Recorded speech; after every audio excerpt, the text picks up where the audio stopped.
InDesign'da yeni fayl yaratmağı öyrəndikdən sonra gəlin başlayaq indi InDesign'da o faylla işləməyə və bunun üçün ümumiyyətlə InDesign'ın interfeyslə tanışlığa. Yeni fayl yaradaq. Yenə də bizi qorxulu Pikas ölçü vahidi gözləyir.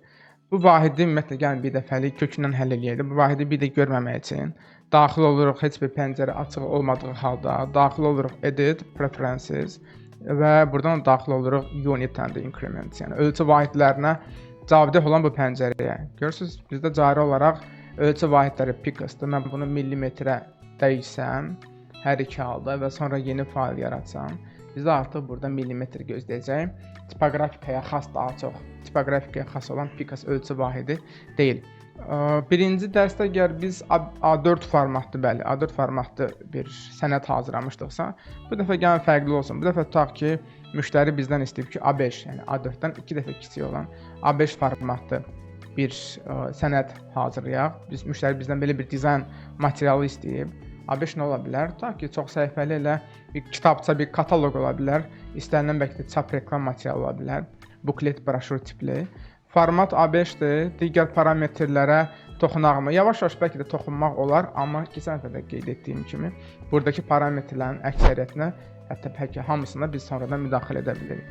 Yeganə olaraq burada diqqətli olaq ki, əslində bu parametri də biz sonradan dəyişə bilirik. Bizim əgər çap materialları, daha doğrusu dizayn materialları qoşa səhifəlidirsə, yəni tək-tək slaydlar kimi deyə də belə açılıb bağlanan qoşa səhifədirsə, Facing Pages bizdə burada aktiv olacaq, yəni üz-üzə dayanan səhifələrdən söhbət gedir. Elə gəlin bəri başdan səhifə sayını da təyin edək. Təsadüfən əlim A3-ün üzərinə düşdü. Bunu A5-ə qaytaraq, çünki ölçü vahidləri, daha doğrusu ölçülər dəyişmişdi. Nə qədər olsun? Olsun ta ki, hələlik 12 səhifə. Və digər parametrlərə dəymədən create elədiyim anda bizim artıq birinci dərsdən yəni tanış olduğumuz belə bir görüntü açıldı. Səhifələrlə işləməklə bağlı mövzumuz onsuz da ayrıdır. Əslində sadəcə bir fərqli olsun deyənə yeni faylı biraz fərqli formada yaratdım. Biz gəlin Illustrator və Photoshopdan bizə tanış gələcək bu interfeyslə tanışlığa. Yaxından tanışlığa daha doğrusu. Sol tərəfdə yenə də eyni qaydada bizi gözləyir alətlər paneli. Orta hissə bizim canvasımız, artboardumuz, tablomuz, hansı ki iş prosesini biz bu görüntünün üzərində edəcəyik. Əslində bunu bəlkə də biraz masa üzərində kağız bir metafora əsasında izah edə bilərik. Bir də sağ tərəfdə bizə təklif olunan pəncərələr. Yenə eyni Photoshop və Illustratorda olduğu kimi biz bu pəncərəni, daha doğrusu alətlər panelini iki sütunlu hala gətirə bilərik. Bizə lazım olmayan hansısa pəncərədən xilas ola bilərik. Ümumiyyətlə bütün pəncərələri köklü şəkildə bağlaya bilərik. Lazım olan pəncərələri gedib Windows pəncərəsindən tapıb onu əlimizin altına geri qaytara bilərik. Və ya ümumiyyətlə tamamilə burada bir xaos baş verirsə, nələrsə dəyişmişsə, nələrsə səhv və ya bilərəkdən bilərik. Biz Adobe-ın InDesign üçün bizə təklif olunan Essentials workspace-ində işləyirdik. Onu dəyişdik və onu da geri qaytarmaq üçün reset düyməsini bastığımız anda səhifə açılarkən, daha doğrusu proqram açılarkən gördüyümüz bu görünüş geridə qayıtmış olur.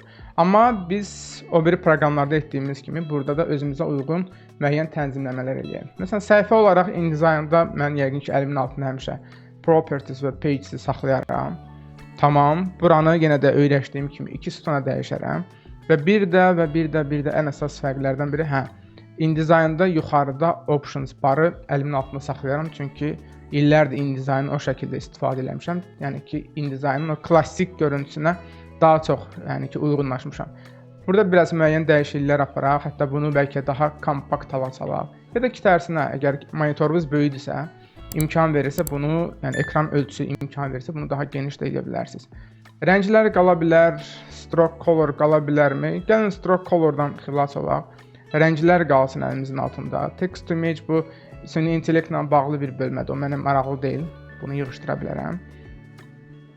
Layers qalsın, pages qalsın, link qalsın. Bəli, bunlar bu şəkildə də saxlaya bilərəm. Başqa yenə yerinə görə prosesdə hansı pəncərələr lazım olarsa, bunları da gətirərik. Sütun, alətlər daha doğrusu 2 sütunda, pəncərələr bu şəkildə və bunu yeni bir workspace kimi yaddaşda saxlayaq. Yenə də adını qoyaq. Marka və OK basaq. Adobe-ın bizə təklif elədiyi standart workspace-lərin siyahısında artıq bizim markada olacaq. Məsəl üçün, bir tipoqrafika ilə işləyən birisi üçün typography workspace-i uyğun idisə, ona keçib sonradan artıq özünün hazırladığı workspace-ə də geri qayıda bilər. Workspace ilə bağlı hələlik bu. Təbii ki, hər kəsin InDesign'da özünə xas yeni bir workspace yaratması şərt deyil.